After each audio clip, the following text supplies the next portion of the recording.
All right, today we're going on a hunt. We're tracking a microscopic fugitive, an organism that just loves to break all the rules of its family. It travels the globe by air, and it can actually turn your own body against you. So yeah, let's dive right into the fascinating case of this unseen invader. So get this. It all starts with the paradox. How can something be the world's largest parasite that lives inside a cell, while at the same time being one of the absolute smallest worms that can infect a human? No, it's not a riddle. It's just the bizarre and frankly very successful nature of the parasite we're digging into today. The name of our culprit is Trichinella pseudospiralis. And trust me, it's a tiny roundworm with a huge impact, and it really does stand out as a true evolutionary outlier.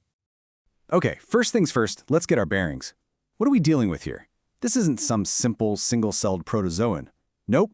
Trichinella pseudospiralis is a metazoan, which means it's a complex, multicellular animal.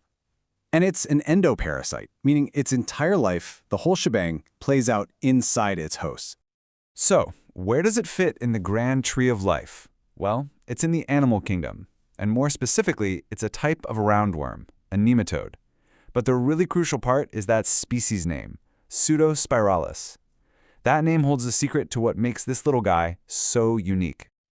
Let's geek out on that name for a second. Trichinella basically means little hair, which makes sense, given the adult worm's tiny, fine appearance.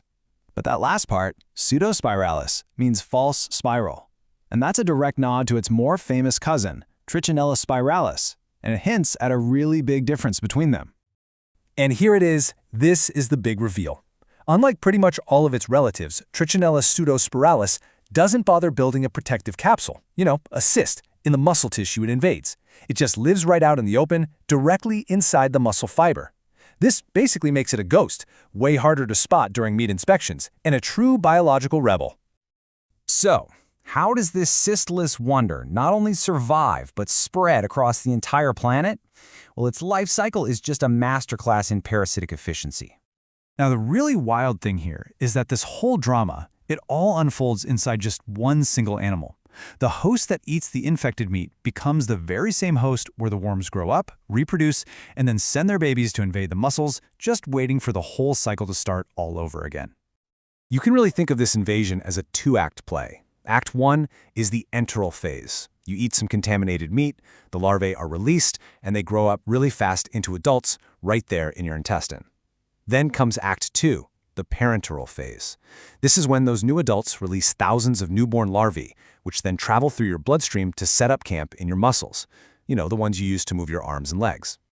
And this brilliant strategy has allowed it to become a true world traveler. It's been found almost everywhere. And here is its secret weapon. Unlike other Trichinella species, it can infect both mammals and birds. That's a huge deal. It means migratory birds can literally fly this parasite across continents, dropping it into completely new ecosystems. So let's zoom in and bring this home a little bit. If you look at a specific region like the Netherlands, what do you see? Well, while Trichinella pseudospiralis is a known threat, studies of the local wildlife show that other species are actually way more common.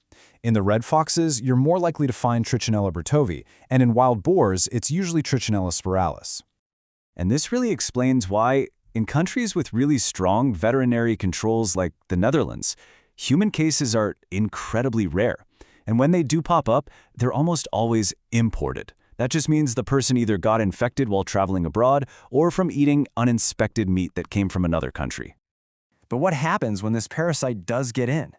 Well, the infection, which is called trichinellosis, it triggers a pretty dramatic response from the human body. And the symptoms perfectly mirror that two-act life cycle we talked about. That first intestinal phase, it can feel just like a really nasty case of food poisoning. But then about 1 to 2 weeks later, as the larvae start invading your muscles, the much more severe parenteral phase kicks in. We're talking high fever, really intense muscle pain, and that classic swelling around the eyes.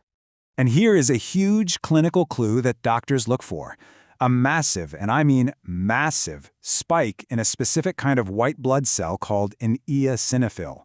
In a severe Trichinella infection, these cells can make up over 50% of the total white blood cell count. That's a giant red flag that the immune system is in overdrive. So, with such a stealthy little invader, how in the world do scientists and doctors actually find it and confirm that you're infected? Well, they have a pretty neat diagnostic toolkit with 3 main instruments. They can do a muscle biopsy and literally look for the larvae under a microscope. They can use serology, which is a fancy way of saying they look for the antibodies your body makes to fight the infection, or they can pull out the big guns, powerful molecular tools like PCR to find the parasite's unique genetic fingerprint. And let's take a closer look at that biopsy. This amazing illustration from the CDC shows exactly what a clinician is hunting for. See that? The larva is coiled up right inside the muscle fiber itself, with no collagen cyst around it. That is the microscopic smoking gun for Trichinella pseudospiralis. But really, the absolute gold standard for identification is something called multiplex PCR. Now, why is this so important? Well, because knowing the exact species helps public health officials track down the source of an outbreak, figure out where it came from, and stop it from spreading any further. It's crucial detective work. So all of this brings us to the most important part, right? How do we prevent this from happening, and what does the future of fighting this parasite even look like? The takeaway here is actually pretty simple, but it is so critical. Rule number 1, cook your meat thoroughly, especially pork and wild game. And please, don't just rely on your freezer. Some of these Trichinella species are adapted to the cold and can survive being frozen. Your absolute safest bet is always to eat meat that has been officially inspected. And looking ahead, the research is just wow, it's so exciting. Scientists are working on cutting-edge CRISPR-based tests that could give you a rapid diagnosis. And in this wild twist, researchers are actually studying the proteins the parasite uses to calm down our immune system, hoping they can turn them into new treatments for autoimmune diseases. Just imagine that. The invader could one day become a healer. Just so you know, we were able to put this entire explainer together using a Gemini deep search. If you want to see a complete rundown of all the scientific papers and public health documents we pulled from, just check out the Notebook LM document we've linked for you below. So Trichinella pseudospiralis is a true master of adaptation. It's this cystless, globe-trotting parasite that challenges our understanding of biology and uses our own bodies against us.